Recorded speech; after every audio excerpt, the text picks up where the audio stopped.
34, 35, mais ou menos. Por aí. Né? Esse programa dispensa a leitura prévia da obra, embora a recomende fortemente. Quanto mais você tiver conhecimento da obra, melhor é para compreender.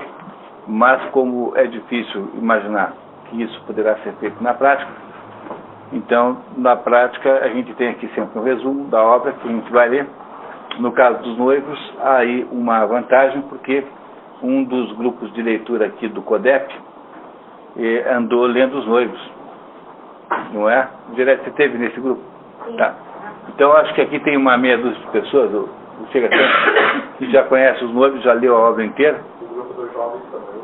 Também o grupo dos jovens também leu os noivos. Os Noivos é uma obra importantíssima, é o maior romance italiano já escrito até hoje, maior obra italiana do gênero romance, não é? A maior obra italiana do gênero literário qualquer que seja, a Divina Comédia, e Os Noivos é a maior obra italiana.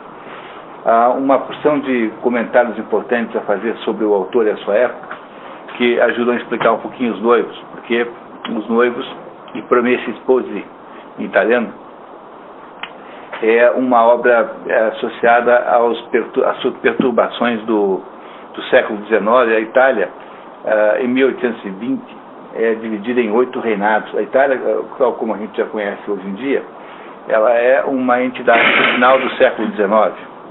Durante quase todo o século XIX, a Itália foi uma reunião de pequenos reinos, ducados, principados. Alguns desses, os reinos de cima, todos aí submetidos ao Império Austro-Húngaro, sob influência austríaca. E o nosso autor, Alessandro Manzoni, é uma pessoa deste século. Ou seja, ele viveu todas essas perturbações associadas, então, com a unificação da Itália, da qual participou o famoso Garibaldi, que foi esse Garibaldi que andou por aqui, no Brasil, casou com uma brasileira chamada Anita, né? Anita Garibaldi, né? Que é brasileira. Ele não é brasileiro, ele não é nascido aqui, ele veio para cá fazer um pouco fazer um ensaio da bagunça que iria promover na Itália. Ele veio para cá mais ou menos como mercenário, assim, querendo fazer uma experiência que envolveu isso aí nessas revoluções, na tal da Revolução Farroupilha, que houve aí no sul do Brasil, e depois voltou para a Itália, e acabou fazendo na Itália, sendo um dos artífices da unificação italiana, que foi um assunto extremamente complexo, que contou com inúmeros protagonistas, sendo que o mais importante de todos foi, afinal de contas, o rei Vittorio Emanuele, que foi o sujeito que acabou unificando a Itália e dando à Itália a forma que a Itália tem hoje. Isso só foi obtido no final do século XIX. A Itália e a Alemanha, mais ou menos na mesma época, foram os 2 últimos países importantes da Europa, digamos, dos países centrais da Europa, né, centrais, a tomarem a forma nacional moderna. E Alessandro Manzoni esteve envolvido toda a sua vida nessa polêmica, foi um homem que andou tendo uma porção de atividades políticas, e ele foi, quando morreu, no final da vida, ele foi quase que uma imagem, né, quase que foi visto como um símbolo dessa Itália unificada, porque era um sujeito extraordinário, interessantíssimo, e filho tem uma biografia muito estranha. Ele teria sido, na verdade, filho de um outro homem que não o pai oficial que ele tem. A mãe dele era uma pessoa muito conhecida. Ela era filha do famoso jurista Beccaria, que escreveu uma obra que até hoje os estudantes de direito estudam, chamada Dos Delitos e das Penas, Cesare Beccaria. E ele teria sido filho ilegítimo de um nobre italiano. Enfim, isso também não tem grande importância. A verdade é que ele passou a vida toda dividido entre política e literatura. Ele não escreveu muito, e do que escreveu, seguramente Os Noivos é a maior obra. Fez um pouquinho de teatro, sem grande qualidade, fez um pouquinho de poesia, sem grande qualidade. No entanto, de excepcional qualidade é o romance Os Noivos, o único romance que ele escreveu em vida. E uma das mais importantes consequências do romance Os Noivos é que vocês imaginam que um país que estava ainda dividido em regiões, até hoje isso é assim. Eu tenho um amigo que é italiano, quando todo mundo pergunta para ele se ele é italiano, ele fala assim: não, eu sou romano.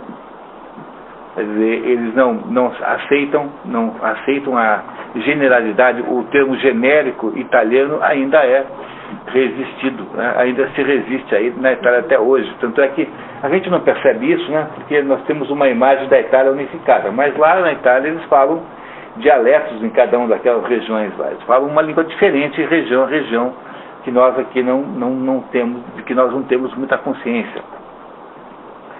E o Alessandro Manzoni, ao fazer esse romance, que tem duas versões, o engraçado é que aqui no Brasil você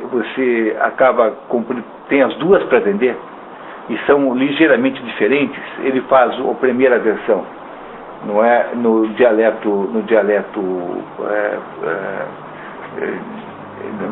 modo de escrever, digamos assim, e faz a segunda versão em seguida, alguns anos depois, né, com uma coisa como 12, 13, 14 anos depois, já com algumas variações de modo de falar que acabaram constituindo o italiano moderno. Quer dizer, isso que a gente chama de italiano moderno foi mais ou menos estabelecido no corpo da obra Os Noivos.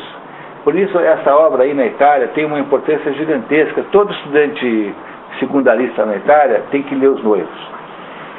Por isso é que há uma certa implicância com a obra lá, porque acontece lá a mesma coisa que acontece aqui. Botar a criança para ler Os Sertões, por exemplo, que é um livro que é 50% absolutamente chato, que é um livro ilegível na sua primeira parte, e que não é para ler mesmo de verdade. Você tem que pular toda aquela parte de descrição fisiogeológica, porque aquilo lá não dá para ler mesmo, porque aquilo lá é muito chato mesmo. Se não sei que você seja uma pessoa técnica, você não tem a menor condição de entender o que é que ele está de fato dizendo, porque afinal, aquelas referências todas de natureza, de geologia, de agricultura, são todas referências ilegíveis e não fazem nenhum sentido para um leigo. A primeira parte dos Sertões, portanto, é um livro que não vale a pena ler. Então, em vez de pular logo obrigam a ler tudo, é criou-se um horror pela obra. A obra Os Sertões, na sua parte, digamos, ficcional, ou melhor, na sua parte dramática, né, em que ele relata os acontecimentos ligados a Antônio Conselheiro, é um livro muito bom, um livro extraordinário, vale a pena ler. Estou até fazendo uma resenha do livro agora, para uma revista que me pediu, mas a primeira parte, de fato, é muito chata. No caso dos Noivos, não há nenhuma comparação. Os Noivos são um livro agradabilíssimo, perto dos Sertões.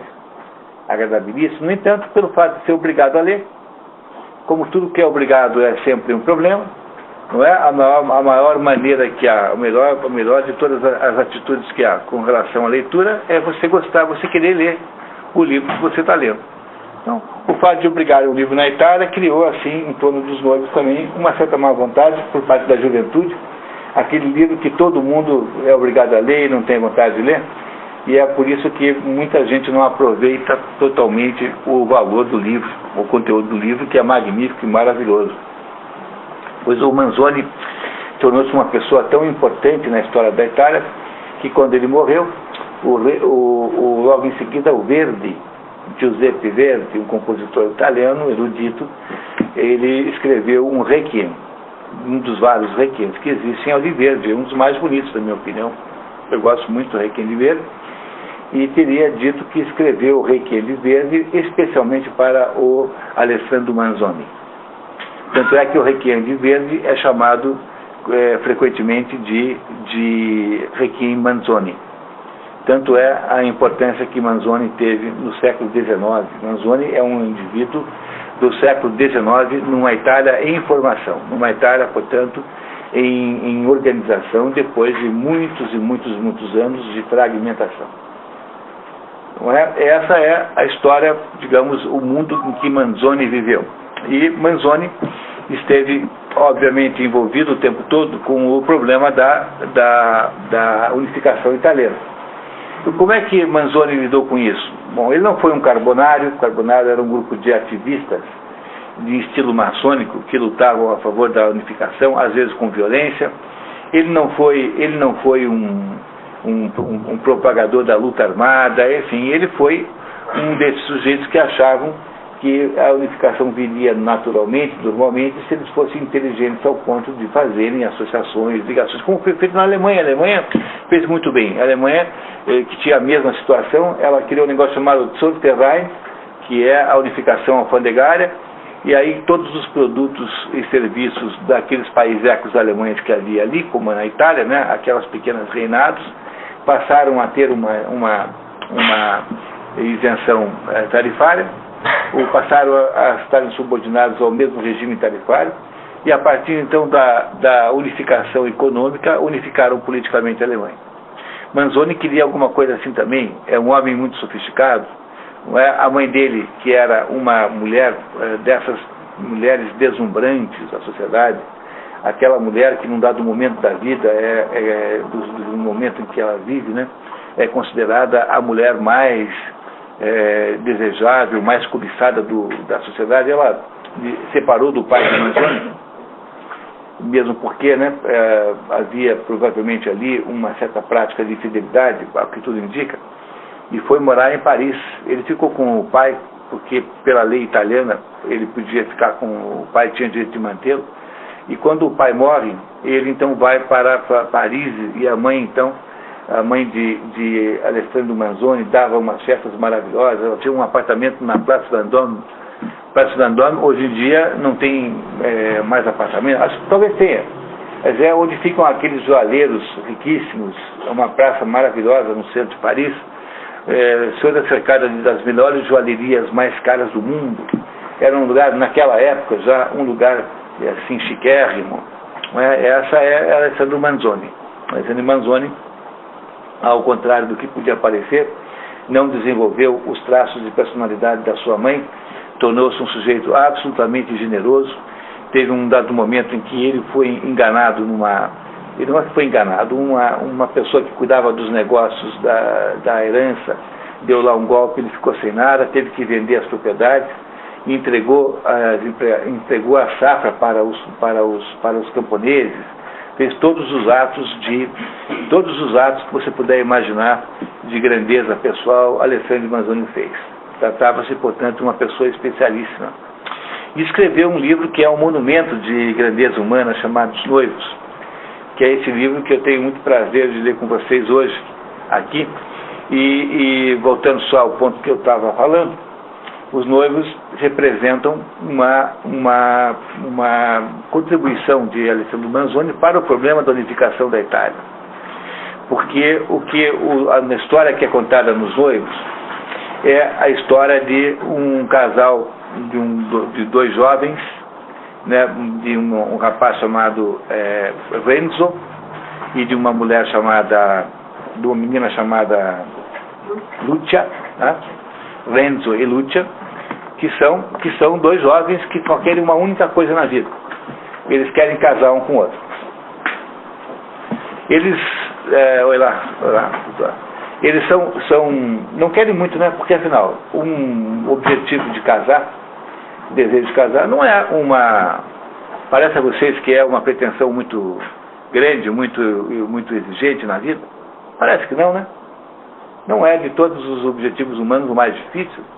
Isso tanto é assim que a maioria das pessoas são casadas, incluindo dessa maioria os pobres. Os pobres casam também, não é? Quer dizer, não parece ser alguma coisa fora do alcance humano, parece. Eles não querem ser presidentes da ONU, ninguém quer ser dono do Empire State, né? Ninguém quer casar ela com o Tom Cruise e ele com a Angelina Jolie. Não, eles querem casar um com o outro, que são dois jovens que moram lá numa vilazinha, numa região da Itália. Eles trabalham em seda. A localização dessa história é na região de Milão. A região de Milão é a região responsável pela produção de seda na Itália, não é? Como é Lyon na França, Milão na Itália, não é? Onde estão as grandes tecelagens e onde estão as duas grandes indústrias de moda do mundo. A moda no mundo é em Milão e Paris, porque justamente há a proximidade da fabricação das matérias-primas. E esses dois aí são dois funcionários de uma tecelagem, portanto são dois operários, e eles estão querendo casar um com o outro. Essa é todo o início da história, é por aí que a história toda começa. No entanto, essa região onde eles moram, né, quer dizer, esse pedacinho da Itália, não é um pedacinho independente, porque por força daquela situação que eu contei a vocês, a Itália tendo sido dividida em 8 reinos, cada um desses reinos era dirigido por um aristocrata, por um nobre. Mas as pessoas das famílias nobres casam-se com outros nobres, por uma razão de preservação até da nobilidade. E como eles casam com outros nobres, às vezes os casamentos são feitos com nobres de outros países. Você casa com a minha filha, então uma moça do condado aqui casa com o conde de um outro país. E as famílias então começam a se associar internacionalmente, né? Aí está cheio de exemplos assim. A Maria Antonieta, mulher de Luís XVI, era austríaca, não era francesa. E aqui a família real brasileira, né? A família real brasileira, a família Bragança, está associada à família Bourbon, que é a família Bourbon francesa. A cidade de Joinville, por exemplo, chama-se Joinville, porque uma das irmãs do Dom Pedro II, chamada Dona Francisca, casou com o príncipe de Joinville, que é um príncipe da família Bourbon francesa, e recebeu como o príncipe de Joinville recebeu como é que fala, como dote aquela região lá onde é Joinville, lá em Santa Catarina.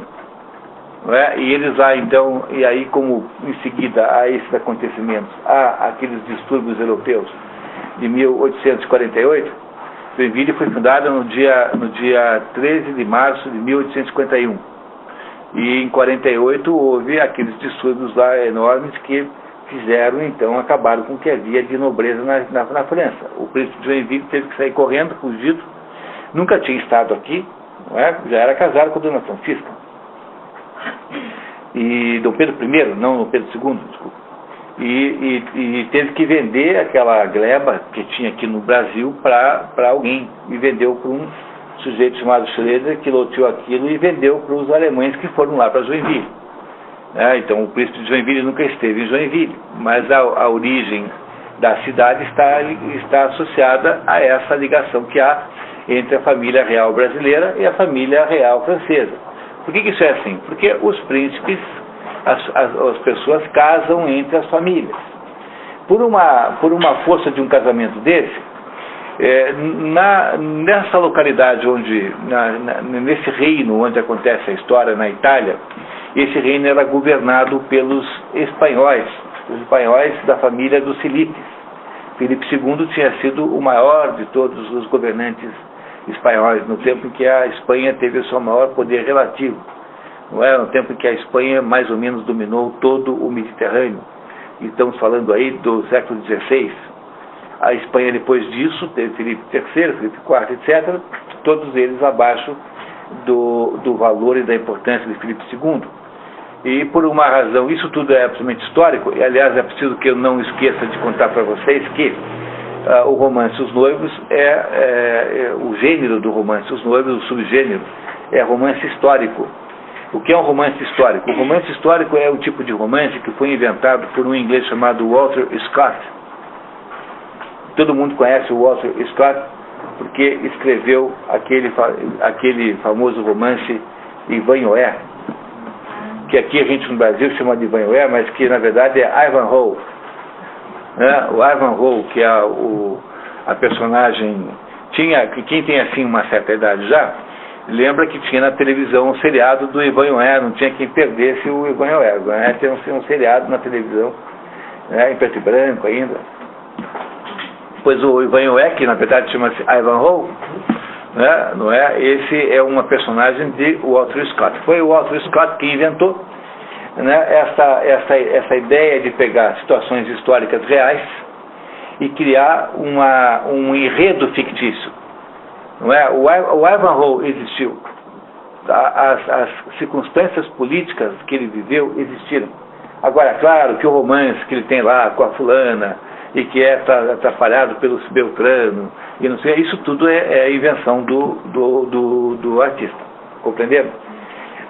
Portanto, romances históricos são um pouco perigosos porque é preciso você aprender a distinguir o que ali é relato verdadeiro do que ali está apenas uma romantização. Pois quem inventou isso foi o Walter Scott, e o romance Os Noivos é um romance histórico na medida em que ele relata fatos que de fato aconteceram, são fatos reais que aconteceram na história, né, na história da Itália. E nesse momento aqui, no reino em que a história se passa, o governante é um espanhol, na verdade o rei não mora lá, porque o rei fica em Madrid, não é? Quer dizer, acho que é Filipe IV, Filipe III, mais XVIII, que é na verdade o governante ali, e tem um preposto que mora lá. Só que junto com esse preposto vieram uma porção de nobres espanhóis, e alguns são muito maus. E entre esses nobres maus está um fulano chamado Rodrigo, que está interessado pessoalmente em evitar o casamento de Renzo e Lucia. Mas por que ele está querendo evitar o casamento de Renzo e Lucia? Por uma absoluta e total futilidade, porque ele fez uma aposta com outro nobre de que ele iria conquistar a moça até tal dia. Não porque ele tivesse interesse especial na moça, mas porque ele queria apenas ganhar a aposta. Ou seja, não poderia haver nada mais fútil, porque se ele ainda amasse a moça, tivesse desejo pela moça verdadeiro, teria ainda alguma legitimidade o que ele fará para atrapalhar o casamento. Mas não, ele é apenas um sujeito fútil querendo atrapalhar o casamento dos dois. Então o quadro da história é muito simples. Trata-se da Itália. A história passa-se muito antes da vida de Manzoni, portanto ele vai lá para trás no tempo, no século XVII, em que tudo isso está acontecendo. E a motivação que Manzoni tem é uma motivação, digamos, nacionalista, no sentido manzoniano da palavra, ou seja, ele não está propondo nenhuma espécie de rebelião, ele está propondo apenas que haja uma unificação dos interesses italianos, para que haja um país chamado Itália, coisa que não tem nem no tempo da história de Renzo e Lucia, e também não tem no tempo que Manzoni está vivo, 200 anos depois. E ele usa os acontecimentos verdadeiros e reais daquela época para contar uma história fascinante, uma história que influenciou centenas de outros escritores e toda uma geração, ou duas ou três, de italianos. Há ainda hoje um eco enorme dessa história na cultura moderna italiana. Portanto, é uma obra de grande impacto social, impacto intelectual e cultural, sobretudo. As duas personagens centrais são duas pessoas simples, os dois trabalham numa tecelagem de seda, portanto são dois operários, eles não têm nada na vida, a não ser o desejo de casar um com o outro. São pessoas jovens, né, tanto um quanto o outro, e nós vamos então entender o que vai acontecer na história, se vocês estiverem por enquanto satisfeitos com a nossa apresentação. Que tal? Podemos ir em frente? Eu vou ler então o resumo da narrativa, publicado definitivamente em capítulos entre 1840 e 42. Não é? Naquela época em que Manzoni escreveu esse livro, era muito comum a publicação do livro no jornal. Os jornais, não tinha novela na televisão, então tinha novela no jornal. Um livro, então, era publicado uma vez por semana, um capítulo, e as pessoas compravam, então, o jornal rigorosamente para poder ter a continuação da história. Aqui no Brasil também era assim, houve livros do Machado de Assis que foram publicados desse jeito. Depois que acabava de publicar a história inteira, saía em livro. Mas isso era comum. Na França era comuníssimo fazer isso. Publicar o livro em capítulos nos jornais, antes de ir para as livrarias. Então foi publicado em 40 e 42, essa é a segunda versão, aqui foi usada para fazer esse resumo. O único romance é a obra maior de Alessandro Manzoni, o livro Os Noivos e Promessi Sposi, representa a vanguarda literária da sua época. Segundo a trilha, então recém-aberta pelo britânico Sir Walter Scott, que havia criado o subgênero romance histórico com seu Waverley. O primeiro livro importante do Scott é esse, Waverley. E depois escreverá a maior obra de todas, a biografia de Napoleão, uma obra enorme, um livro gigantesco, são, sei lá, 7, 8 volumes, contando a biografia de Napoleão, com alguns problemas de verossimilhança. É o problema do romance histórico. Ele nem sempre consegue ser completamente fiel. Tá? A trama retrocede 200 anos para o Ducado de Milão, onde acontece a história, norte da Itália. Então, sob domínio espanhol, compreenda-se que domínio espanhol, não porque a Espanha tenha conquistado o Ducado de Milão, mas porque o rei da Espanha era herdeiro do Ducado de Milão, por razões familiares, né? Por tramas familiares, ele era o herdeiro. Sob domínio espanhol, envolve-se na Guerra de Sucessão Mantuana, reino contíguo. Mantuana é a região da Itália cuja capital é Mantova. Aqui nós chamamos de Mantua, mas em italiano é Mantova. Os fatos históricos são reais e precisos, incluída a peste, cuja impressionante descrição eternizou a obra, que alia ao clima trágico inigualável o humor cervantino que deságua na mais pura comédia no sentido dantesco. Às vezes, né? Nem sempre. Não é? A obra, portanto, é uma obra de grande dimensão literária, independente de qualquer coisa, é uma obra literariamente muito importante.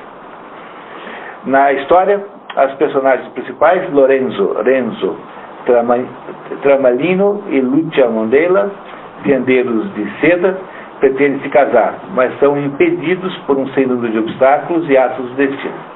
O cenário geográfico é a região setentrional do Ducado de Milão, que incluía o Burgo Lecco, de onde a família do pai civil de Manzoni era originária. O pai civil, que é aquele pai que está na certidão de nascimento de Manzoni, porque ele teria, na verdade, um pai biológico diferente daquele oficial. A forma da obra é o modelo de beleza e estilo da língua italiana. Segundo muitos, Os Noivos é o único grande romance italiano do século XIX e incentivou a resistência contra o domínio austríaco que impedia a unificação italiana, feito que Manzoni viu em vida. O maior de todos os empecilhos da unificação italiana era o fato que toda aquela região norte da Itália era dominada pelo Império Austro-Húngaro.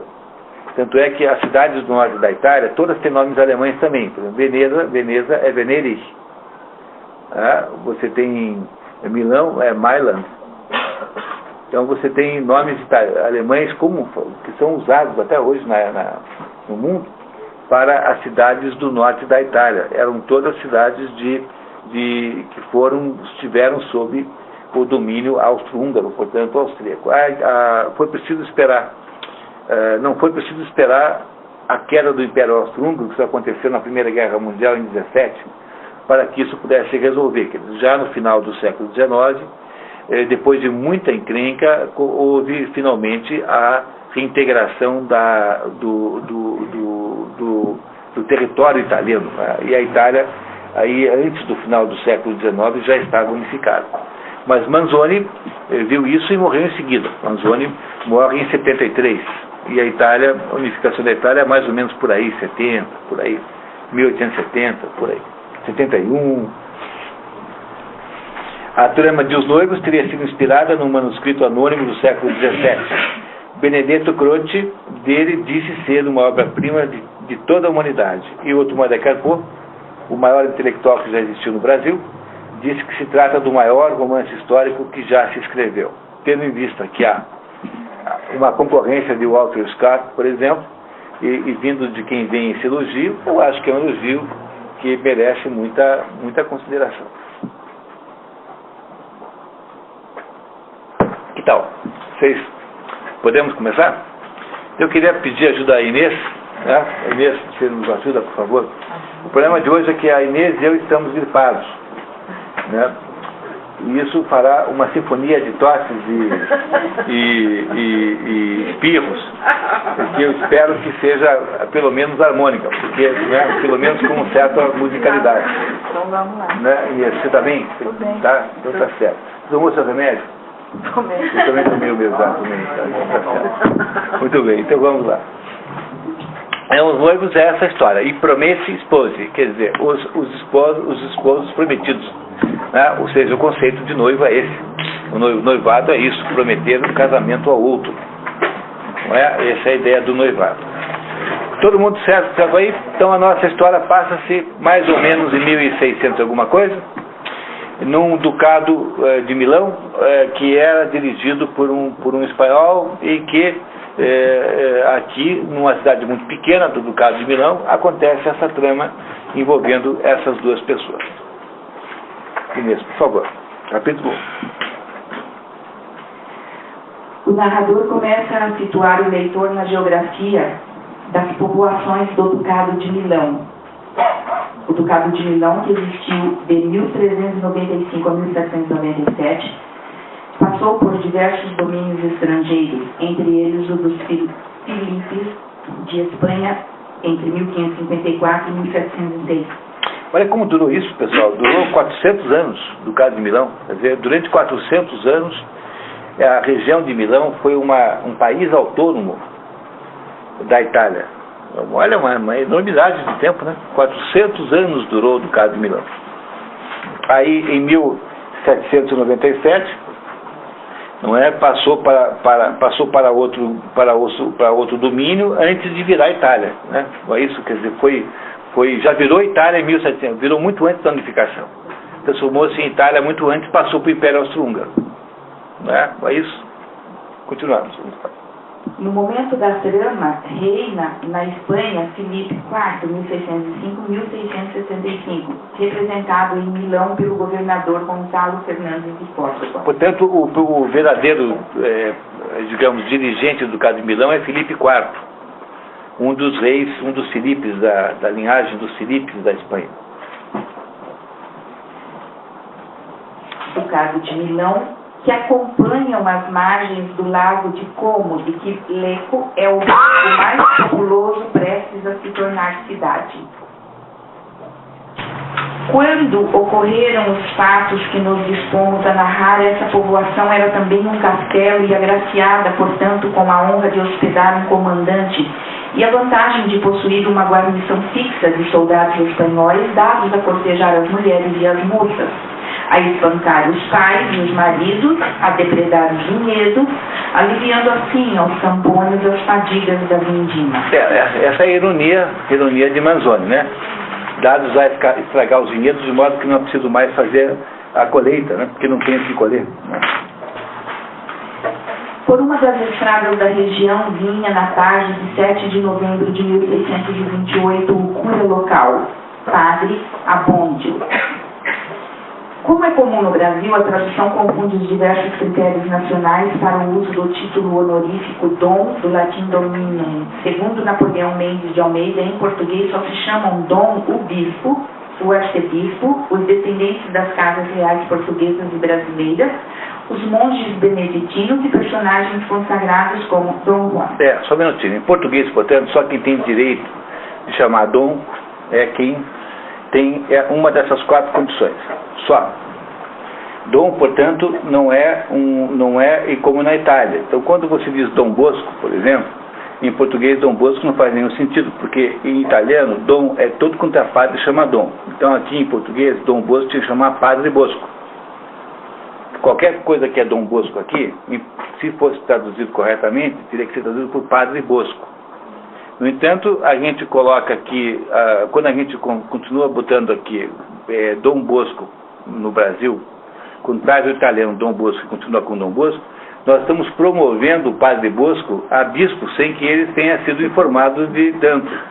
Né? Vocês compreendem que nós estamos promovendo o homem a bispo? Porque em português, quem é dom, o bispo é dom. Mas o padre não é. Mas na Itália, todo padre chama-se dom. Dom Bosco é como se fala Padre Bosco na Itália. Então aqui a gente promove o homem sem que ele saiba, não sabemos nem se tem merecimento para ser bispo. Deve ter, né? Deve ter, né? Provavelmente, está certo. Em italiano, dom é atributo de padres em geral e em espanhol equivale ao nosso Senhor. No texto resumido foram, portanto, corrigidos os enganos, o que gera discrepância com os extratos em itálico que foram mantidos no original. Então, quando eu escrevo, então eu ponho certo. Quando é o tradutor que está escrevendo, ele vai manter os enganos. Daí vocês façam aí as devidas comparações, por favor. Padre Aponjo dirigindo-se à casa paroquial com um olho na paisagem, outro no breviário. Em um cruzamento é abordado por 2 sicários malfeitores a serviço do fidalgo Rodrigo, um tiranete local. Apesar de proscrito formalmente, o uso de capangas era comum naqueles tempos. Sem poder se desviar da dupla, o cura é confrontado com as seguintes ordens. Senhor cura, disse um deles encarando-o com jeito decidido. Que manda? Redarguiu Dom Abondio, tirando os olhos do livro que lhe ficou aberto nas mãos como numa instância. O Dom Abondio aí é Padre Abondio, né? Só que o tradutor não sabe, então manteve a forma errada do italiano. Não traduziu Dom para Padre. Compreenderam, né? Por isso que tem sempre essa divergência. Tá?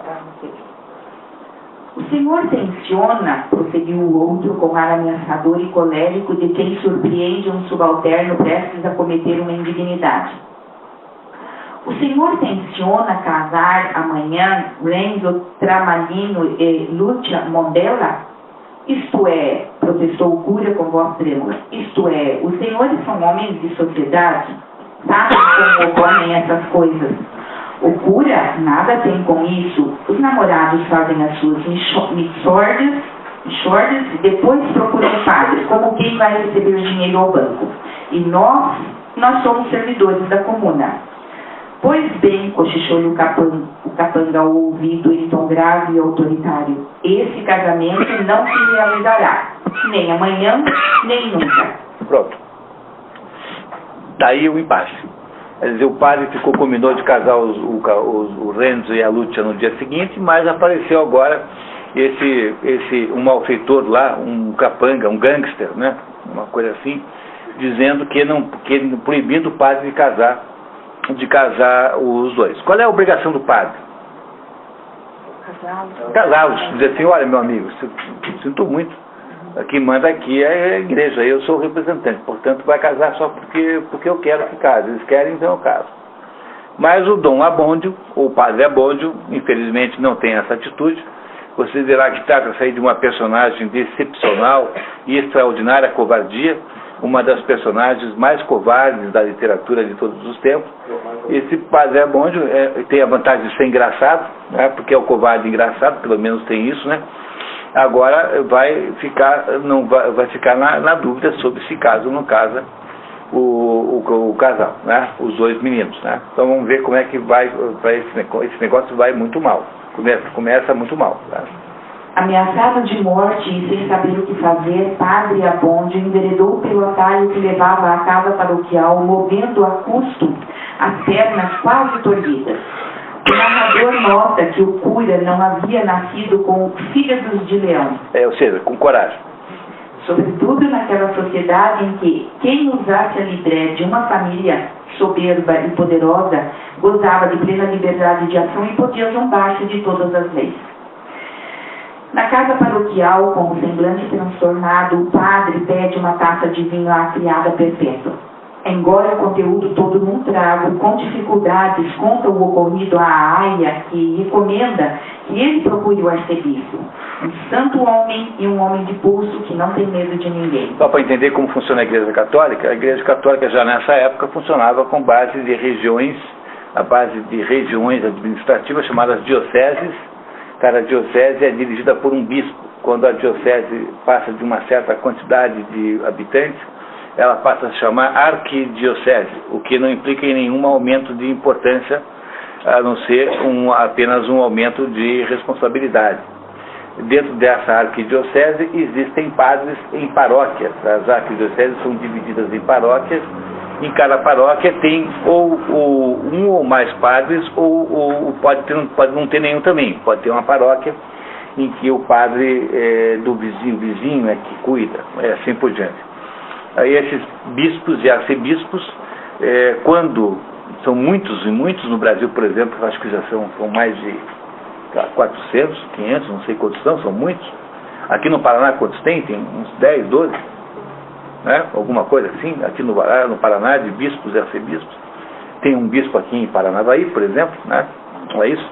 Esses bispos aí, eles fazem um colegiado, digamos, que dirige a igreja. Eles são todos subordinados diretamente ao Papa. O Papa é que manda neles. Não há intermediação, não há instâncias intermediárias entre os bispados ou arcebispados e o papado em Roma. A Igreja Católica é uma das instituições mais descentralizadas e mais, digamos, de baixa hierarquização que existem. Ela é de uma minúscula, pequeníssima hierarquia da Igreja Católica. Portanto, o padre diocesano mais ou menos obedece, obedece o que diz o bispo da sua diocese. Os religiosos associados a conventos, ou seja, a ordens religiosas que não são seculares, não é, a ordens monásticas, não estão subordinados ao arcebispo. Podem estar, mas de modo geral não estão. Então, se tem um convento ali de uns padres aí trapistas, de uns monges trapistas, esses monges falam direto com o seu superior em Roma, ou em Paris, ou em Milão, onde for. Mas os digamos assim, né, os superiores, né, eles não são, né, as ordens monásticas, elas não são necessariamente, não são ordens subordinadas administrativamente à diocese. Compreendem isso, né? Então, uma freira que está no monastério, que é uma freira, sei lá, uma freira, aí qualquer que seja ela, uma freira descalça, ela fala direto lá com a sua superiora e não está falando, e não fala com o padre. É claro que o bispo terá alguma autoridade moral sobre ela, mas ela não tem subordinação direta com o bispo, não necessariamente. Pode ser que uma ordem ou outra estabeleça uma subordinação local, aí eles têm que obedecer. Mas, em princípio, a Igreja Católica é de uma simplicidade organizacional enorme, enorme, enorme. É uma coisa espantosa que eles consigam ter uma igreja planetária com esta, digamos, baixo processo de controle. No fundo, um bispo tem muito poder. O bispo, na sua diocese, tem muito poder relativo. Bom, continuamos, tá?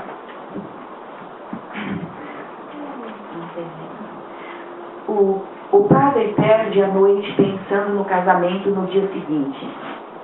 Veremos, disse consigo o cura. Ele pensa na namorada. Eu tenho de zelar a minha pele. Sou o maior interessado, além de ser o mais esperto. Meu filho, é natural que estejas impaciente. Eu, porém, é que não hei de pagar o pato. Olha que covardão, né? Não é o covarde, esse padre Amonde é o covarde, né, típico. Né? Uma vez tomada a decisão de acovardar-se, é assombrado o resto da noite com horríveis pesadelos. Renzo Tramalino procura o padre Amonde na manhã de seu casamento.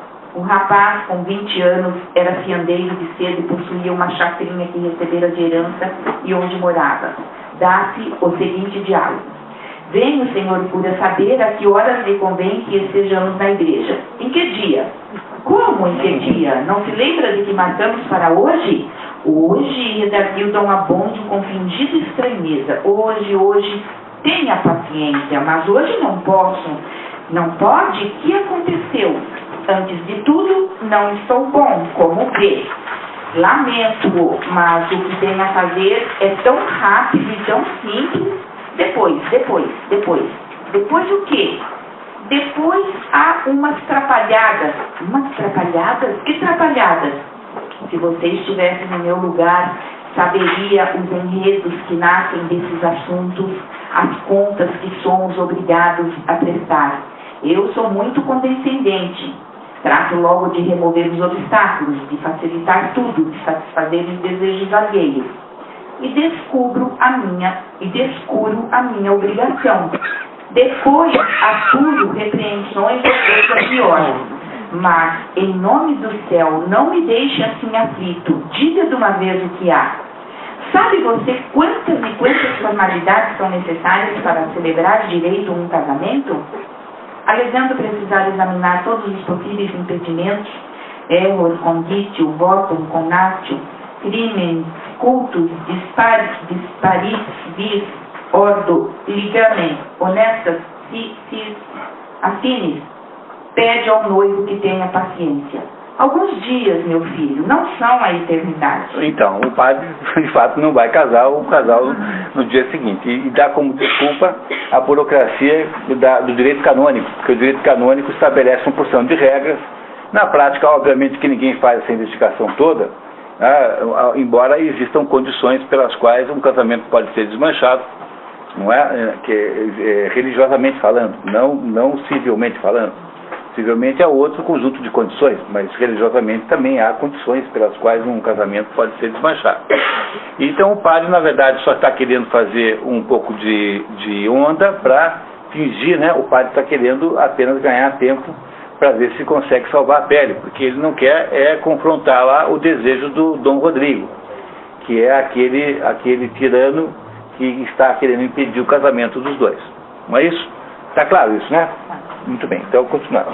O rapaz, entre aborrecido e indignado, vai à casa da noiva comunicar-lhe que não mais se casariam naquele dia. No caminho, encontra a aia perpétua que lhe insinua a verdadeira razão do adiamento.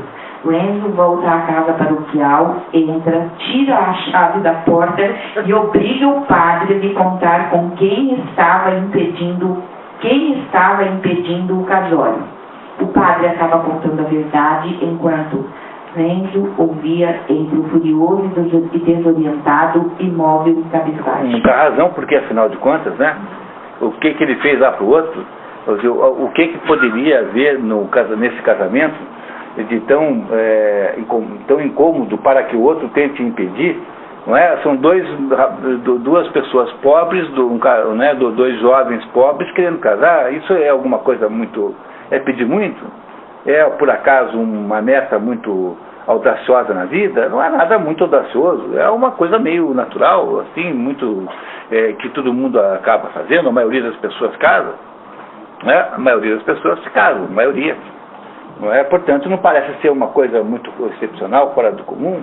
E, no entanto, está esse impasse aqui, essa dificuldade de fazer, porque o padre não quer casar, ameaçado por um sujeito poderoso, né, que morava ali. Muito bem. Renzo sai imaginando vinganças. Voar à casa do fidalgo arrogante e sacudir-lhe sem dó. Chega à casa da noiva, onde já se reuniam as amigas para formarem cortejo à moça. Olha que maravilha, né? Quer dizer, se ele está incomodado com isso, quanto não deve estar incomodada a noiva? Imagine, né? Porque o casamento, afinal de contas, é uma festa muito mais da noiva do que do noivo. Portanto, uma coisa como essa deve ser para a noiva, da perspectiva da noiva, é muito pior do que da perspectiva do noivo.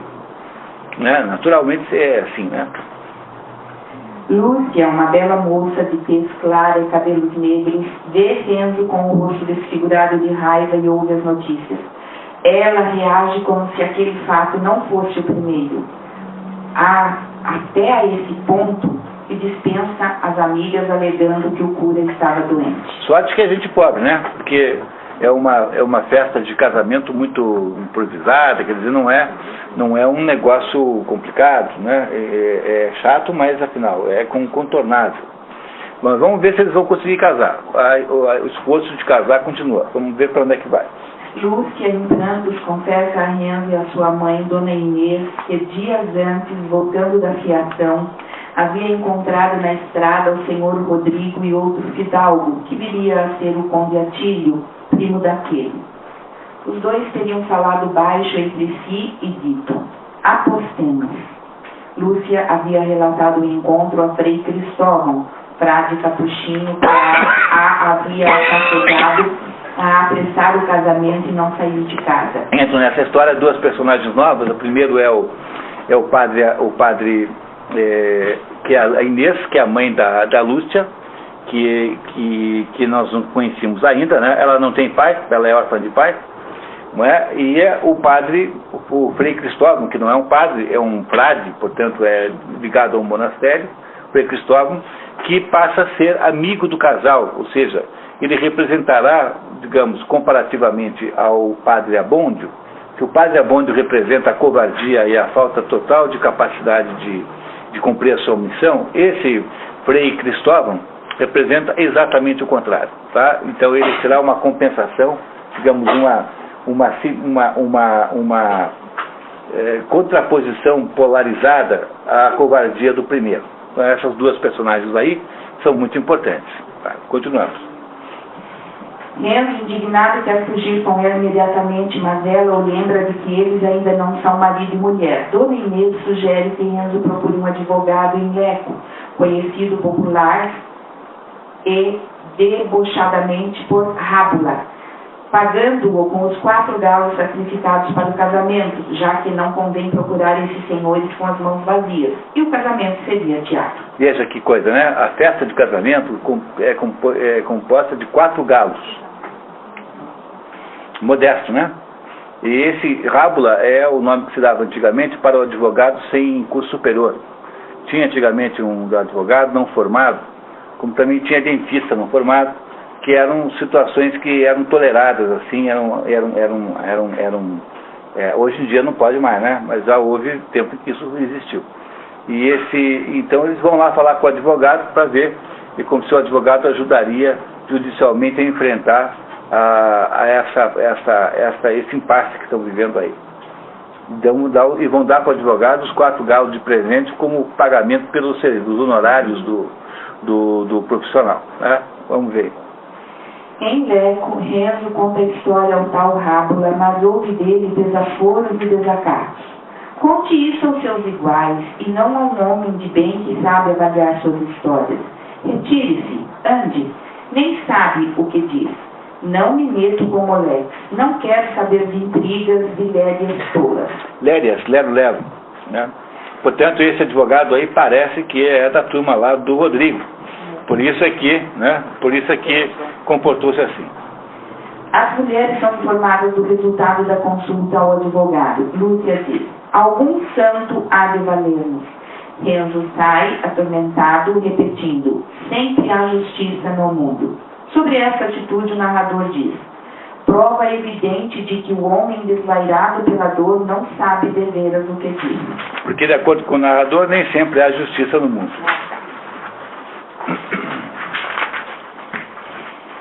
Chamado Frei Cristóvão, quase sexagenário, vai à casa de Lúcia imaginando alguma desgraça conforme o hábito daqueles tempos. O religioso, batizado Luís, aos 30 anos, havia abandonado rica herança e uma vida atribulada depois de uma altercação de rua em que matava, em legítima defesa, um fidalgo emperdigado e desdenhoso. No entreveiro, para salvá-lo, morrera seu fiel criado Cristóvão.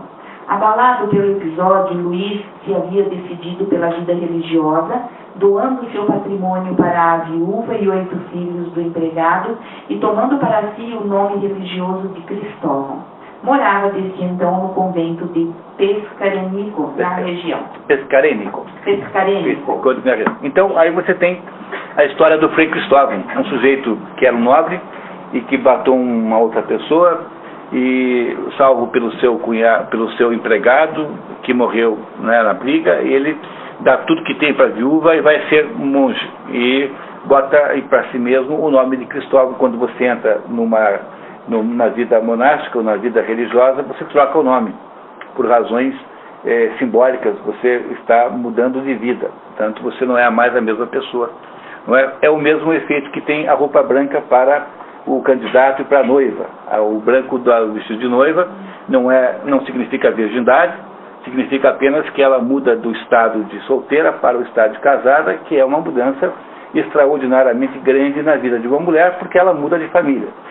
O branco, portanto, aí tem o significado de transição. Então, portanto, não tem o menor constrangimento de, se ficarem uma viúva, pode casar a segunda vez de branco também, porque não tem o menor problema, apesar do preconceito besta que inventaram com essa história de virgindade, não é?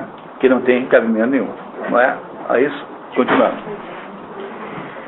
O capuchinho, relembrando o episódio do encontro de Lúcia com o fidalgo, percebe imediatamente a origem e gravidade daquela angústia. Enquanto ouve as mulheres, Renzo chega e Cristóvão lhe diz que confie em Deus e pede-lhe que prometa seguir seus conselhos. Propõe ir falar com o senhor Rodrigo. Se Deus lhe comover o coração e der força às minhas palavras, tudo irá bem. Do contrário, o Senhor nos apontará outro remédio. Cumprindo este plano, o religioso encontra o fidalgo almoçando, cercado de amigos e do senhor corregedor, o magistrado a quem competiria fazer justiça. Entre os comensais estava o Rábula, que Renzo havia consultado. Viu só? Não falei que... Essa adivinhei, hein? Adivinhei. Que o Rábula estava lá, era a turma do Rodrigo, né? Tá. Os convivas discutem questiúnculas de direito, política e elogiam o soberbo banquete regado por vinho sem par, atribuindo a caristia do lado de fora à cobiça dos padeiros. O Ducado de Milão, pela coincidência de duas massacres e do esforço de guerra na questão da sucessão mantuana, sofria grande carestia de trigo. Isso é absolutamente histórico, entendeu? Todos os dados que estão aí ligados a acontecimentos sociais são todos históricos. Essa é a ideia do romance histórico. Você pega uma situação histórica e você inventa uma história inventada no meio. Então a história de Renzo e Lúcia pode ser até que essas pessoas possam ter existido, modelos para elas, mas é claro que a trama é totalmente inventada pelo autor. Agora, os acontecimentos externos são todos verídicos, porque o romance é histórico. Então, propondo como remédio que se apanhem e enforquem-se uns 5 ou 6 padeiros dos que o povo aponta como piores e mais endinheirados. A vozearia era ensurdecedora e dissonante. Os lacaios enchiam os copos. Os louvores ao vinho confundiam-se com sentenças de jurisprudência e os vocábulos mais frequentes e mais sonoros eram ambrosia e força. Essa palavra ambrosia está aí mal escrita, porque aqui no Brasil inventou-se de escrever ambrosia, quando na verdade o nome desse negócio é ambrósia. Tanto é que antigamente tinha pessoas com esse nome. Vocês nunca ouviram falar de alguém chamado Ambrósio? Então, Ambrósio e Ambrósia é o masculino e feminino de Ambrósia, né? Da mesma palavra.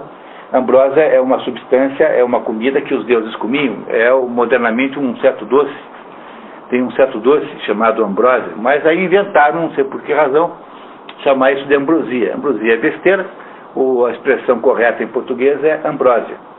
Não é? Ambrósia era nome de gente antigamente. Hoje em dia ninguém põe o nome de um bebê de Ambrósia, né? Acha estranho e tal. Mas tinha um monte de gente chamada Ambrósia, era um nome comum. É só você ir no cemitério e pegar os túmulos mais velhos, que aliás é um extraordinário passeio, hein? Queria que vocês nunca não deixassem de fazer isso na vida uma vez. Olhar os túmulos mais velhos e ver os nomes das pessoas que nasceram há 100 anos, 150 anos, 120 anos, para vocês verem que interessante como os nomes eram todos diferentes do que são hoje. É muito interessante fazer isso. Em Curitiba tem um cemitério maravilhoso chamado Cemitério Municipal, onde essa experiência é um passeio que vale a pena fazer. Mas qualquer cemitério, em princípio, vale a pena. Tem que ter um cemitério assim, com defuntos antigos, né? Se também não tem graça com defunto muito novo, não dá certo. Tá? Continuamos. Vamos lá, então. A sós com o fidalgo, Frei Cristóvão pede-lhe um ato de justiça dizendo que alguns malvados, usando o nome dele, andavam a assustar um pobre cura. Político, né? Estratégico. Olha, eu vim falar com o senhor aqui, porque parece que tem uns marginais aí que estão aí perseguindo o padre. Então ele veio aqui lhe contar isso. É claro que o outro sabe que é ele que está perseguindo, né? Mas, em todo caso, começa bem a conversa.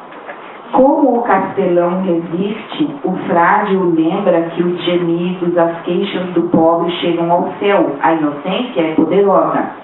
Rodrigo declara que se quisesse ouvir sermões iria à igreja e que, já que o padre se preocupa tanto com Lúcia, que a mandasse buscar a sua profissão. O padre fica curioso com o cinismo do fidalgo e lhe diz, com o dedo em este, que fala a alguém a quem Deus desamparou e já não mete medo. Rodrigo, irritadíssimo com aquele gesto de enfrentamento, expulsa o religioso que já havia recuperado a serenidade. Na saída, um criado de Rodrigo, dizendo querer salvar a alma, discretamente propõe ajudar o franciscano. Enquanto isso, os noivos e Dona Inês pensam em maneiras de consumar o casamento para o casal poder fugir legalmente. Dona Inês diz que seus nubentes se apresentarem ao padre de sopetão com 2 testemunhas e declararem-se marido e mulher, o cura teria de aceitar o fato consumado e confirmar. Renzo gosta da ideia, sai e vai procurar as testemunhas, que acabariam sendo Tônio, a quem Renzo dá dinheiro para pagar uma dívida com o padre, e Gervásio, primo daquele. Quer dizer, deu certo a solução de falar com o Rodrigo? Não. Não deu. Então aí a Inês pensa o seguinte, olha, uma solução boa é o seguinte, a gente chega lá com 2 testemunhas, cada um de nós, e declaramos que nós já dormimos juntos, porque o que é já ser marido e mulher? É já ter dormido juntos. Da perspectiva moral daquela época, o casamento é automático pela relação sexual. Ou seja, dormiu junto, casou. Acabou a história. Isso era assim também até bem pouco tempo. Não é? Quer dizer, isso não é uma coisa muito distante. Antigamente, até bem pouco tempo, tinha o tal do hábito de se casar na delegacia. Casar na delegacia, fundamentalmente, era isso. Isso caiu completamente da moda, isso, né? Mas era essa a ideia, quer dizer, o casal dormiu junto, tem que casar, porque é como se já tivesse casado na prática. Pode dormir junto. Como é que é? Pode dormir. É verdade, né? Pelo menos não o tempo todo. Tá. Né? Quer dizer, o que a Inês propõe é que os dois cheguem lá e declarem-se marido e mulher. Mas declarar-se marido e mulher é apenas admitir para o padre que já tem uma vida marital, ou seja, já tem uma relação carnal. E como tal, então, o padre fica obrigado a casá-los.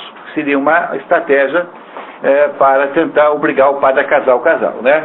Veja, que um negócio tão absolutamente sem cabimento, tão pequeno, tão singelo, tão humilde, tão simples, não está se tornando aqui um acontecimento de implicações terríveis, de complexidades enormes, não é? Não há aqui uma espécie de desproporção entre o que eles querem e a confusão que está sendo gerada em torno disso? Muito bem, continuamos, vamos lá. Chega Frei Cristóvão com as más notícias de sua embaixada, mas reanima os noivos dizendo ter na mão um fio para desvaler e volta para o convento. Renzo, que já havia negociado com as 2 testemunhas, não confia naquele plano misterioso e quer levar em frente a ideia anterior de casar à força, mas Lúcia está temerosa de começar a vida de casada usando subterfúgios, mentiras, fingimentos. Ela não quer começar a sua vida de casada usando um estratagema como esse lá, entendeu? Renzo, inconformado, quer fazer justiça matando logo um fidalgo. Lúcia se desespera porque contra os pobres sempre há justiça. Fora de si, Renzo ameaça matá-la.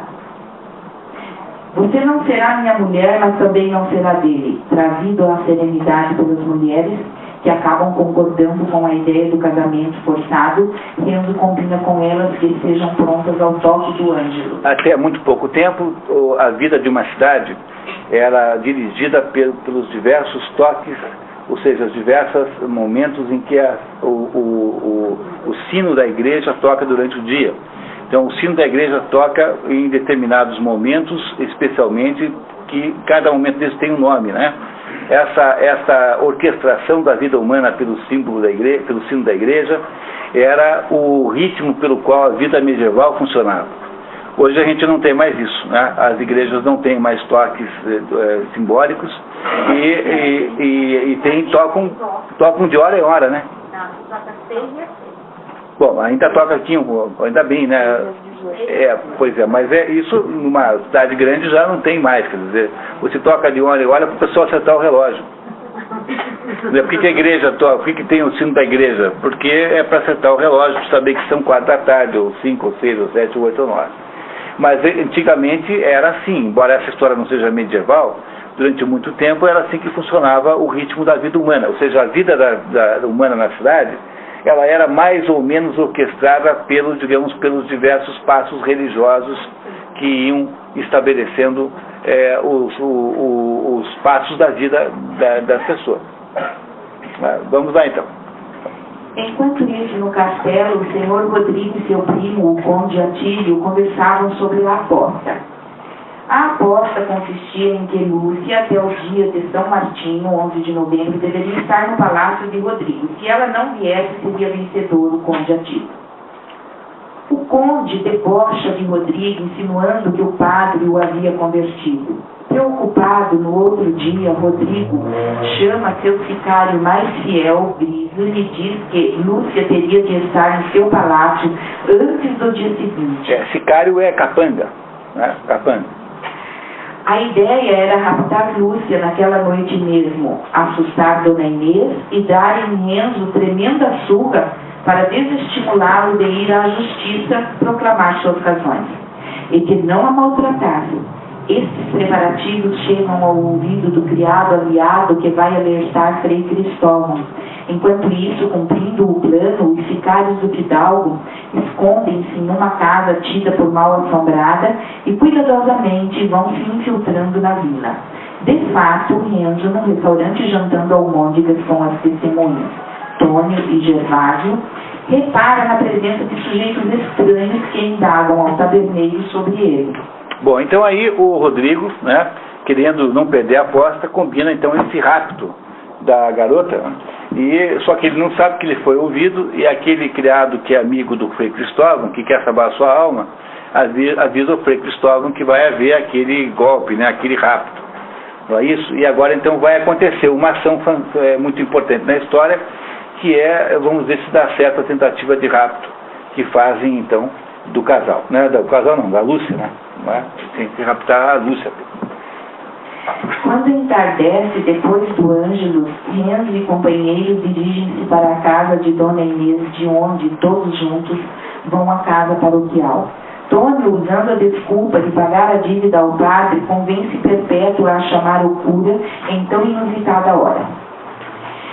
Enquanto o padre passa com satisfação o recibo do pagamento da dívida de Tônio, o fiandeiro toma o braço de uma Lúcia toda trêmula e irrompe na sala. O Tônio é uma das testemunhas, né? Que só topou ser testemunha porque o Renzo deu para ele o dinheiro para ele pagar a dívida para o padre. E com isso o padre iria recebê-lo, né? Esse padre Abôndio, né? Aí o Renzo diz: Senhor cura, declaro em presença dessas testemunhas que esta é minha mulher.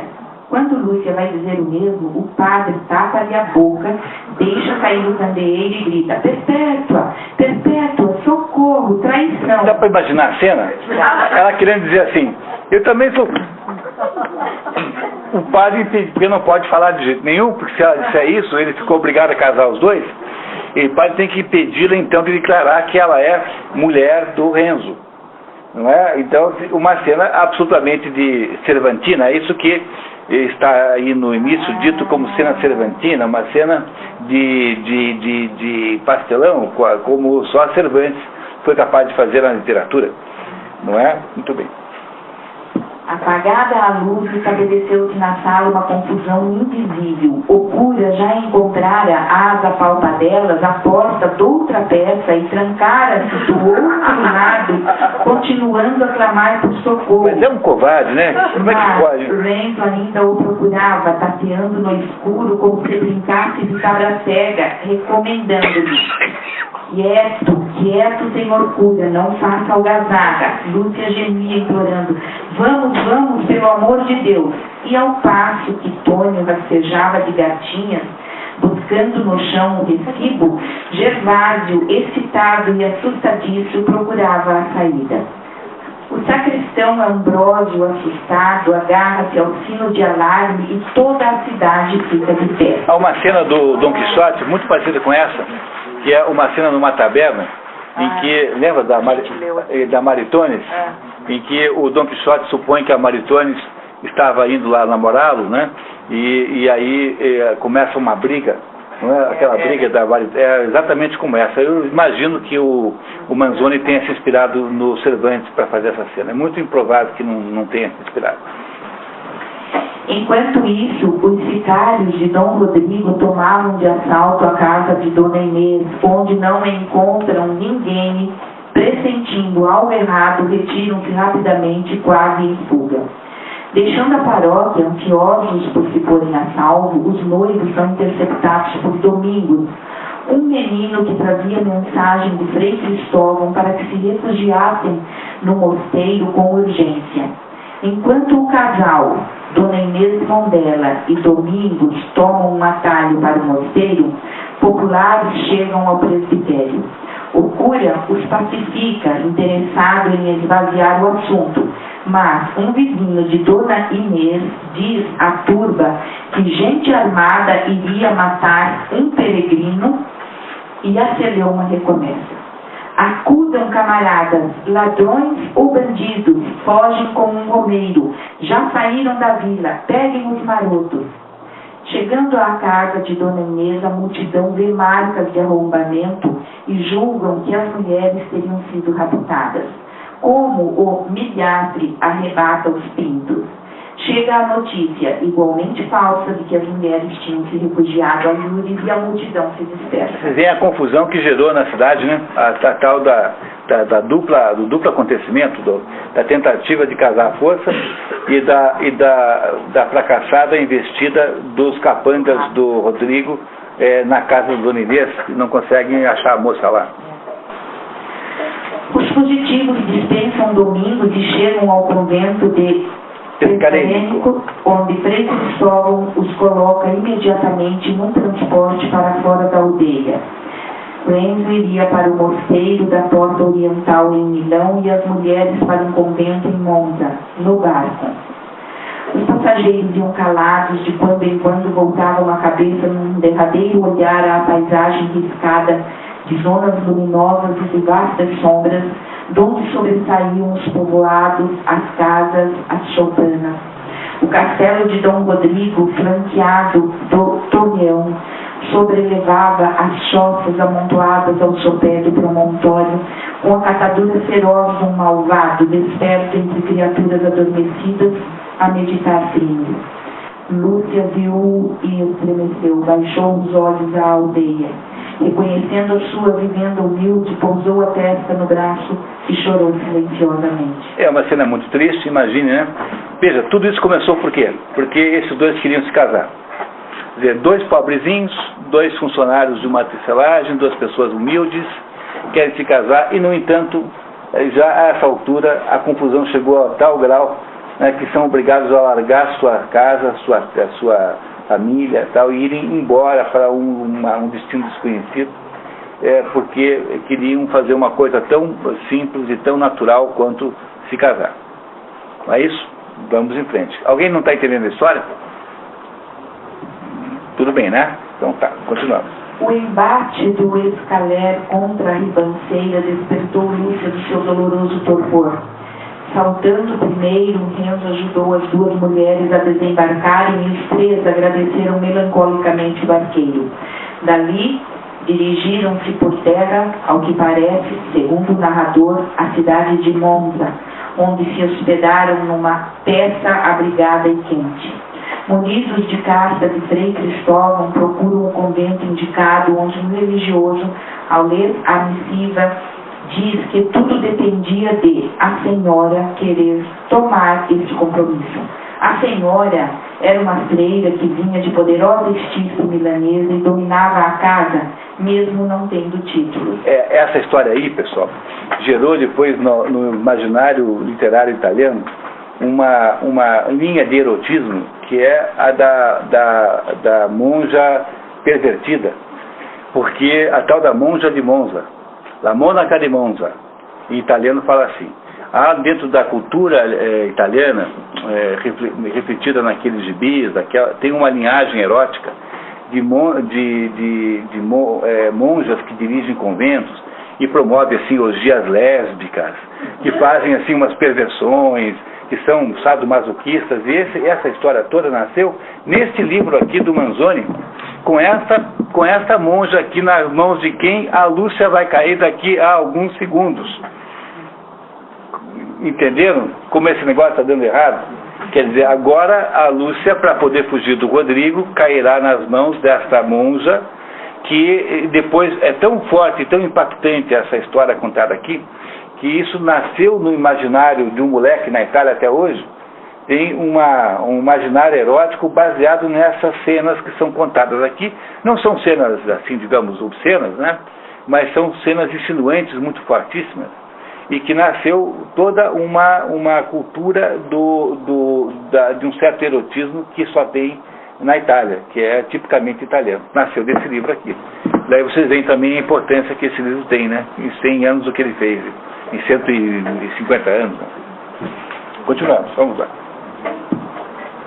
Lúcia e Inês chegam ao claustro, onde encontram a senhora, uma freira de 25 anos, dando a impressão de uma extraordinária formosura, mas de uma beleza triste e sem viço, que daria a um observador, segundo o narrador, a impressão simultânea de ternura e ódio. As fugitivas contam de sua saga, que a senhora ouve com curiosidade maliciosa. Imagine a cena. Não, minha filha, você veio para o lugar certo. Ainda bem que você veio para cá. Entendeu? É a cena da raposa elogiando a escolha que a galinha fez de entrar na sua toca. Né? Não é isso? Né? Fez muito bem, aqui é ótimo, aqui é o lugar certo. Né? Entendeu? É isso. Batizada Gertrudes, a senhora era a filha mais nova de um grão-senhor milanês que a havia destinado, junto com o irmão mais novo, ao convento, a fim de não dispersar seu patrimônio. É só um herdar, né? Um só herda. Estava ali desde os 6 anos e, por causa da posição do pai, tinha grande influência.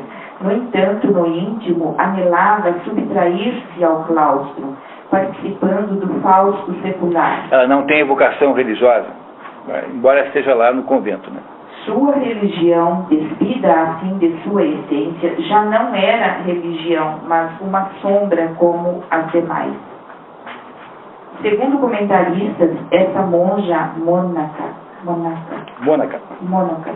de Monza teria de fato existido e inspirado um gênero de licenciosidade na literatura italiana, o das religiosas pervertidas.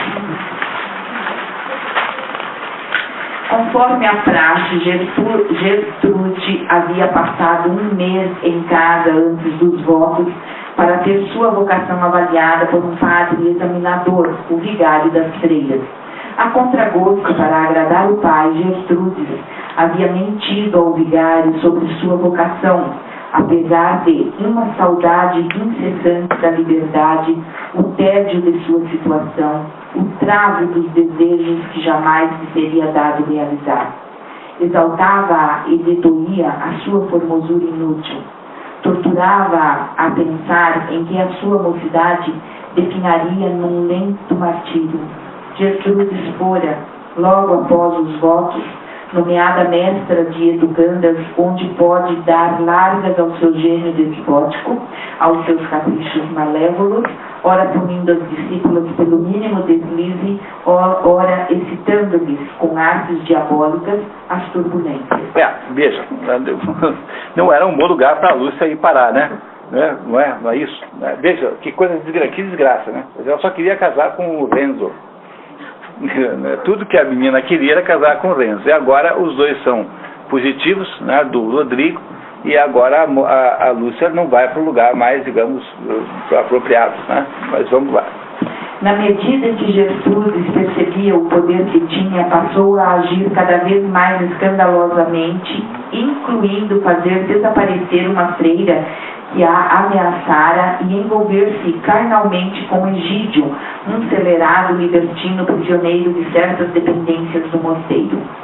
Aprovadas pela senhora, as fugitivas foram finalmente alojadas na moradia recém-desocupada pela filha da zeladora e passaram a fazer parte do pessoal leigo do convento. Enquanto isso, os sicários voltam, cabisbaixos e vexados, ao palácio do senhor Rodrigo, que não esperava outro resultado que o sucesso do rapto. O fidalgo conclui que há entre eles um espião e dá ordens para vigiar a casa de Dona Inês a partir do dia seguinte. Só não sabe porque a Dona Inês sumiu com a filha, né, e com o Renzo, que foram embora. Eles não sabem isso, né? O conde Atílio, ao saber da história, responsabiliza Frei Cristóvão e promete buscar em Milão, junto ao seu tio, um político importante, ajuda para perseguir o monge. No dia seguinte, Rodrigo dá-se conta de que Renzo, Lúcia e Inês haviam fugido. Com pouco esforço de pesquisa, descobre que as mulheres estavam num convento em Monza e que Renzo estaria em Milão. Manda Grisa em nova missão para estudar as condições para o rapto de Lúcia em Monza. Voltando um pouco na trama, Renzo havia chegado a Milão no dia 11 de novembro com uma carta de Frei Cristóvão para Padre Boaventura, do convento da Porta Oriental. 11 de novembro não é o dia que a moça tinha que estar lá, na pior hipótese? Não é? Muito bem. No caminho do mosteiro, encontra vários sinais de fartura, como farinha deitada no chão, pãezinhos de trigo jogados sobre arbustos e camponeses, carregando sacos de trigo nas costas. Julga que há muita fartura em Milão e que inventam que há carestia em toda parte. Quando reflete melhor, conclui que se trata, na verdade, de um saque. Enquanto espera ser atendido pelo padre no convento, percebe tumulto na praça e vai verificar. Estava-se no segundo ano de colheita escassa. No ano anterior, as reservas acumuladas mal supriam as deficiências. A população chegara, se não esfomeada, pelo menos desprovida de tudo à colheita de 1628, ano em que se passa a nossa história. Frente à escassez generalizada agravada pela guerra de sucessão mantuana, o grão-chanceler Antônio Ferrer, na ausência do governador Gonçalo Fernandes de Córdoba, havia fixado por decreto o preço do pão muito abaixo do custo do trigo.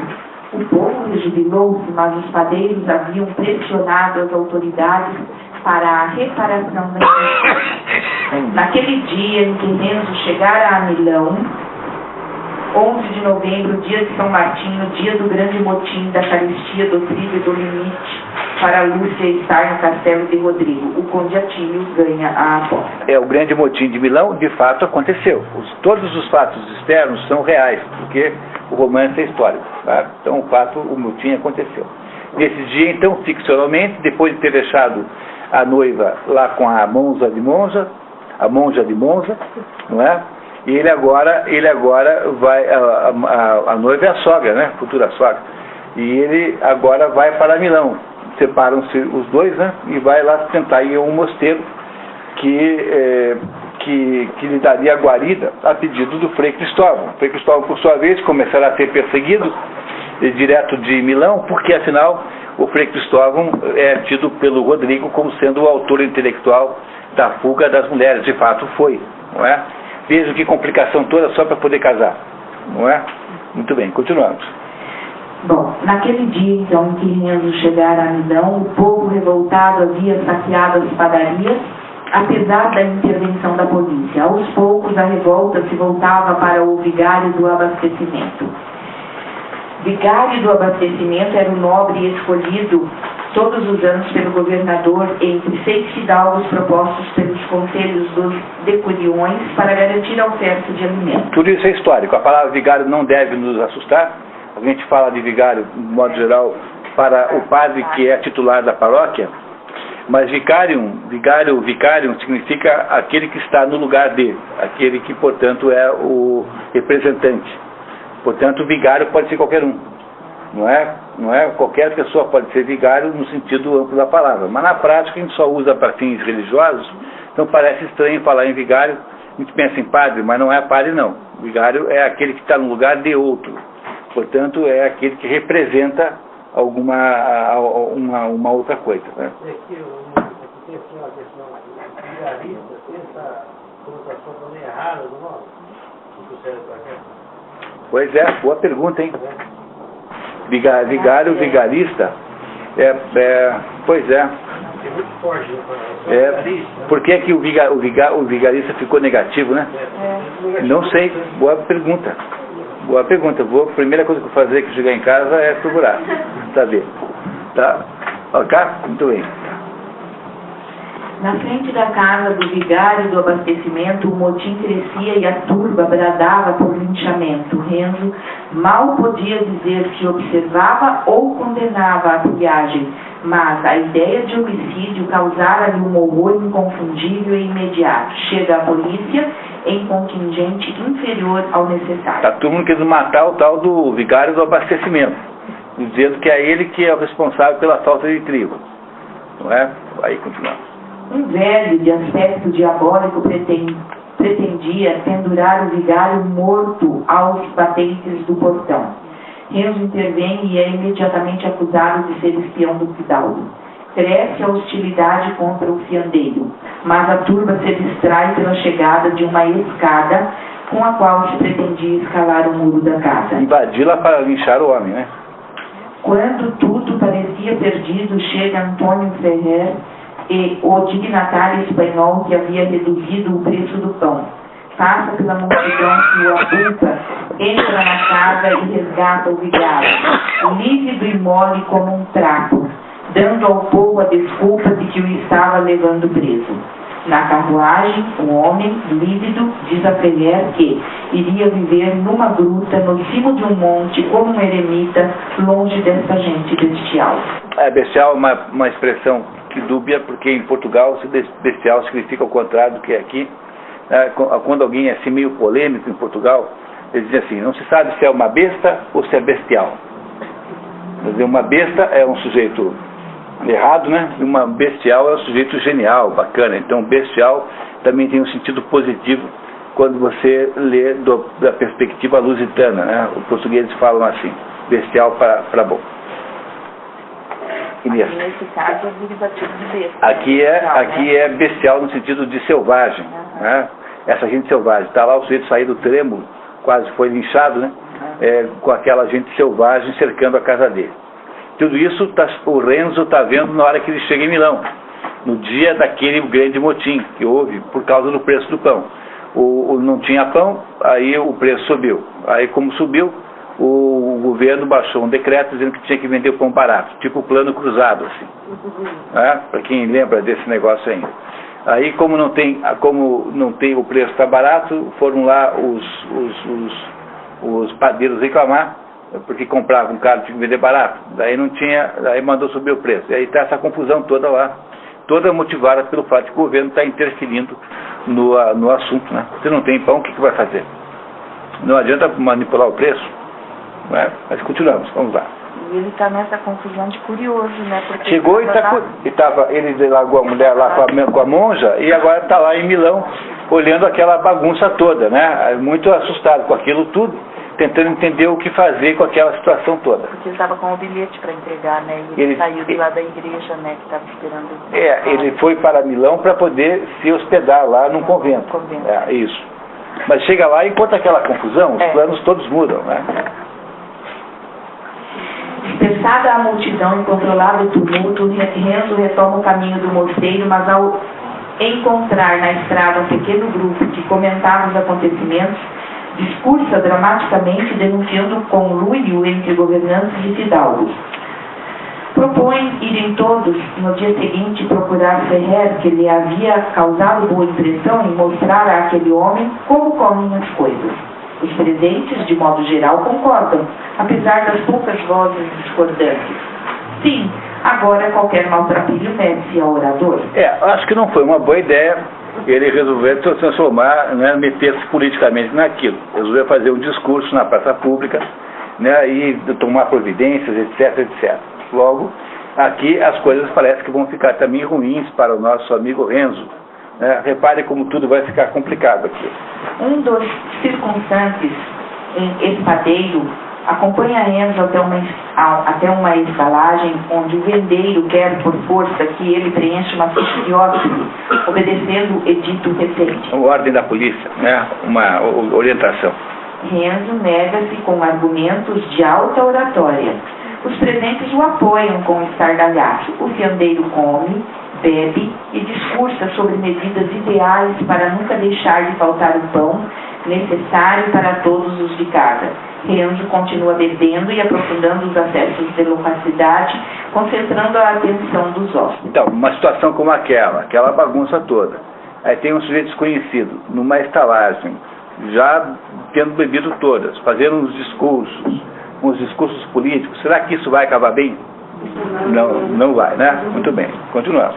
Embriagado, Renzo é posto na cama pelo hospedeiro, que logo em seguida vai ao Palácio da Justiça denunciar o hóspede. Para sua surpresa, lá já se tinha conhecimento do tal arruaceiro que andava a prometer motins para o dia seguinte. O que é mentira, porque no dia seguinte ele não ia fazer motim nenhum, ele queria ir lá falar com o Ferrer, não é? Mas o povo já trocou tudo, já distorceu e já estava aqui o Renzo como agitador social, né? Agitador político. Na manhã do dia seguinte, bem cedo, a polícia aparece na hospedaria para prender Renzo, que entre a ressaca, a sonolência e o espanto considerava o que acontecera nessa noite para que a polícia se atrevesse a deitar mão em quem, horas antes, se tornara tão popular. Ele pensa, né, que ele ficou popular, né? Ele pensa que ele fez um sucesso, que foi muito. Lorenzo é levado preso por um notário. Notário é uma espécie de oficial de justiça, com doces palavras venenosas e por 2 dias. São policiais, erros são policiais. O fiandeiro, pressentindo o pior, na saída da hospedaria, assula os populares contra a escolta, dizendo: prenderam-me porque ontem gritei pão e justiça, não me abandonem, amigos. Crescentemente pressionados pelo povo que os cerca, os policiais deixam Renzo fugir e desaparecem por entre a aglomeração. Renzo planeja fugir para Bérgamo, onde morava seu primo Bartolo Castanieri, que já o havia convidado muitas vezes a trabalhar numa fiação com ele, porque em Milão já estaria marcado, tendo feito a imprudência de dizer o seu nome a Ambrósio, o espadeiro que o havia conduzido à hospedaria. Renzo, desavisado, sai de Milão na direção oposta à de Bérgamo e vai parar no povoado de Gorgonzola. Que ficou famosíssimo porque nesse lugar tem um queijo chamado Gorgonzola, né, que todo mundo conhece aqui, um queijo comum aí na cozinha brasileira. Numa hospedaria local, Renzo descansa e busca informações para seguir viagem. Enquanto come, ouve, a pequena distância, um comerciante recém-chegado de Milão relatando os horrores da sedição e como as coisas lá haviam piorado muito, com marotos gritando e atraindo gente para saquear a casa do vigário do aprovisionamento, mas haviam encontrado forte barricada com espanhóis de espingardas apontadas. Batendo em retirada, a turba havia saqueado outra padaria. O distúrbio só diminuíra com a notícia de que o preço do pão havia baixado. Renzo fica sabendo também que à noite muitas prisões haviam sido feitas e que os cabeças da rebelião, os forasteiros, iriam ser enforcados. Que é o caso dele, né? Né? Não sei, parece ser uma boa notícia essa pro Renzo. O relatório continua com a notícia de que um tipo fora preso numa hospedaria. Quem será que é o tipo que fora preso? Ele mesmo, está ali ouvindo, petrificado, né, ali aquela conversa em que agora ele, de discursador ali na rua, passou a ser um perigosíssimo agente político que estava sendo perseguido e com promessas de ser morto assim que fosse encontrado. Tudo isso por quê? Porque queria casar com a Lúcia. Não é isso? As coisas não estão dando certo, né? O que vocês acham? Não vai bem, né? Tá? Vamos lá, mais um pouquinho. Esse viera não se sabe de onde nem a mandado de quem, mas era sem dúvida um dos chefes. Já ontem na arruaça fez o diabo, não se contentando com isso, pôs-se a pregar que se exterminassem os fidalgos. Velhaco, de que viveriam os pobres se não houvesse gente rica? A polícia deitou-lhe as garras para o engaiolar. Achou-lhe no bolso um maço de cartas, mas qual? Os da súcia rondavam por lá e livraram o bandido. O tipo havia fugido ou se escondido em Milão e as cartas que haviam sido achadas com ele haviam, segundo aquele relato, desvendado toda a cabala. Pronto, era um conspirador perigosíssimo. As cartas mostravam suas ligações com entidades estrangeiras, enfim, o que fosse.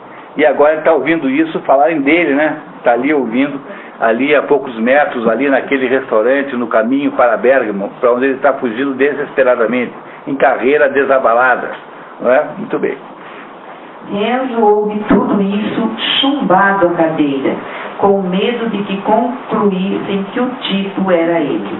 Quando o assunto mudou, pagou discretamente a conta e enveredou pela estrada oposta à que o trouxera até ali, na direção do rio Ada, que separava o Ducado de Milão da República de Veneza, território onde ficava Bergamo. Então, estão dando certas coisas para o Renzo e Lúcia? O que é que vocês acham? Mas será que isso tudo está desse jeito porque eles queriam alguma coisa muito audaciosa, a sua ambição era muito desmedida? Não, né?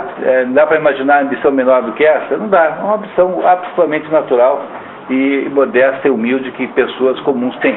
Queriam casar um com o outro. Ninguém tinha fortuna para herdar do outro. É o quê? Eu tinha que bem antes. Casar? Foi 9 anos casado. Tá certo, tá vendo? Tá vendo como deu certo para vocês? Né? Tá vendo como para vocês deu certo? Porque esses dois aí, primeiro arrumam essa encrenca com o tal do Rodrigo. Depois são quase sequestrados. Depois a moça acaba lá nas garras da Monja de Monza. E agora o Rodrigo acaba corrido lá de Milão, como, na verdade, responsabilizado, sabe o nome dele? Porque ele disse, eu sou o Renzo, sou Lorenzo.